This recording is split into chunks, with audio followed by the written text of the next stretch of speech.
Perkenalkan, nama saya Riza Alzidan Baihaqi, mahasiswa Politeknik Negeri Subang dari Prodi Sistem Informasi dengan nomor pokok 1010602. Pada kali ini, saya akan menjelaskan mengenai materi kuliah pendidikan kewarganegaraan dengan dosen Dr. Ujang Carta, SSH, MH, MIP, MAP. Adapun materi yang saya akan paparkan adalah tentang hak asasi manusia dan demokrasi dengan penjelasan sebagai berikut.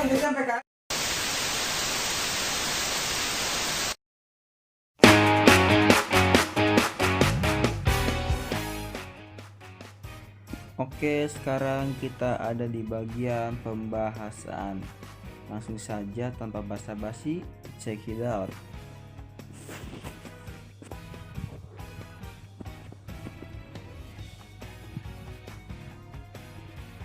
Oke, kita mulai dari sejarah perkembangan hak asasi manusia.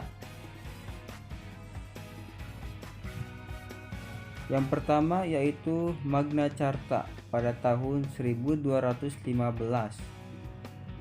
yaitu piagam perjanjian antara Raja John dari Inggris dengan Magna Carta. Isinya adalah pemberian jaminan beberapa hak oleh raja kepada para bangsawan beserta keturunannya.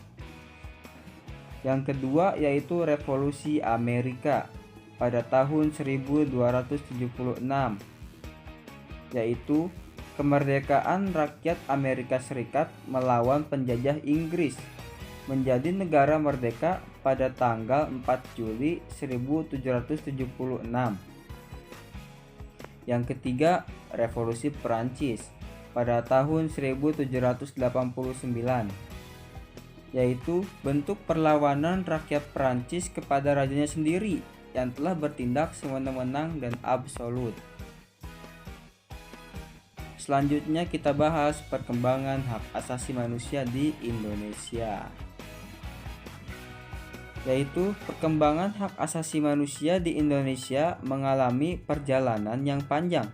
Secara umum, perkembangan hak asasi manusia di Indonesia terbagi ke dalam 4 periode, yaitu periode pertama yaitu pada tahun 1908 sampai 1945, yaitu masa penjajahan. Yang kedua pada tahun 1945 sampai 1966, yaitu masa Orde Lama. Periode ketiga pada tahun 1966 sampai 1998, yaitu pada masa Orde Baru. Periode keempat tahun 1998 sampai sekarang, yaitu masa reformasi.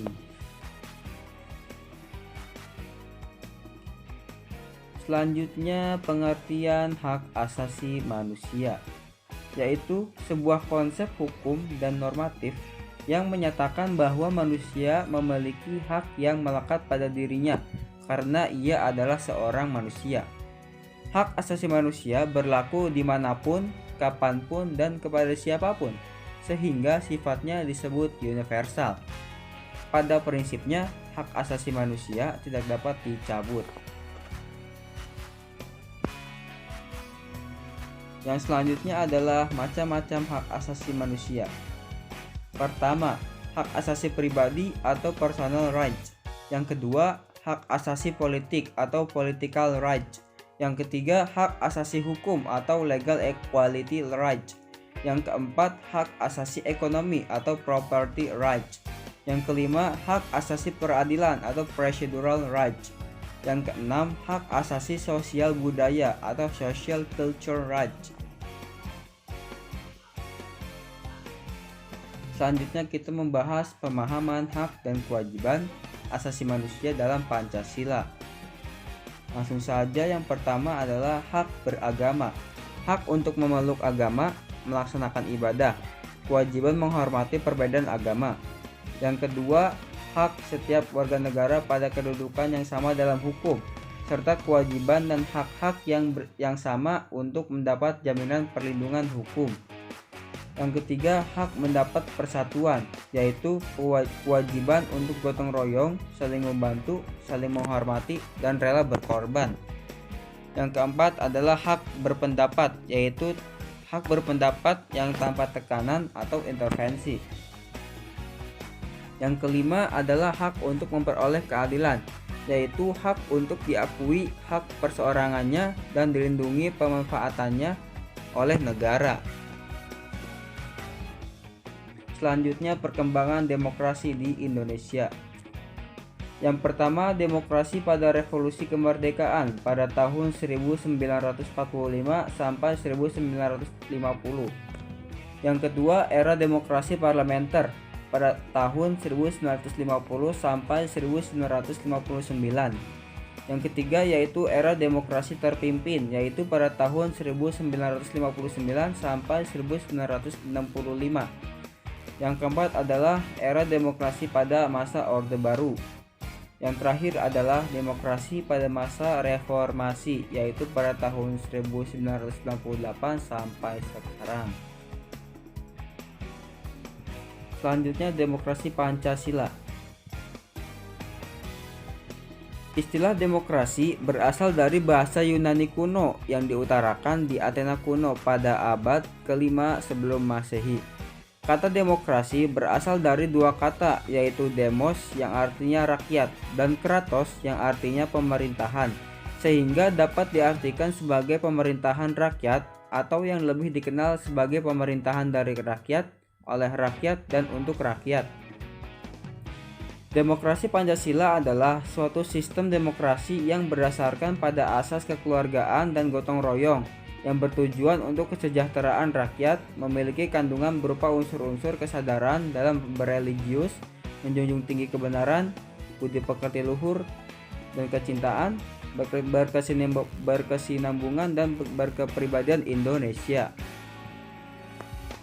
Prinsip demokrasi di Indonesia. Yang pertama, kedaulatan di tangan rakyat. Kehendak rakyat merupakan kehendak tertinggi.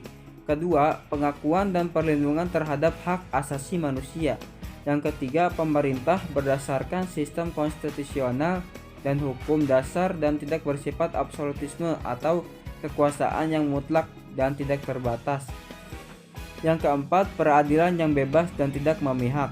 Kelima, pengambilan keputusan atas musyawarah. Keenam, pemilu yang bebas dan tidak memihak. Yang delapan, adanya partai politik dan organisasi sosial politik, bahwa dengan adanya partai politik dan organisasi sosial politik ini berfungsi untuk menyalurkan aspirasi rakyat.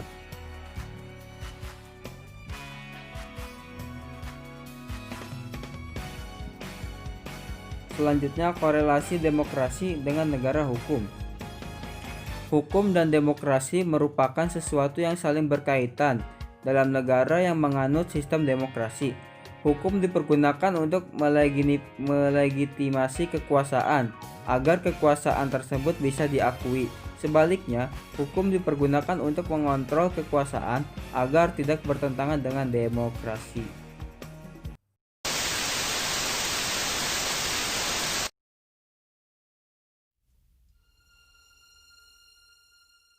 Oke guys, demikian paparan dari saya untuk mata kuliah pendidikan kewarganegaraan. Mohon maaf bila ada kesalahan atau kekurangan. Maklum, saya manusia, tidak luput dari dosa. Semoga bermanfaat. Cukup sekian dan terima kasih. Wassalamualaikum warahmatullahi wabarakatuh. Salam mahasiswa.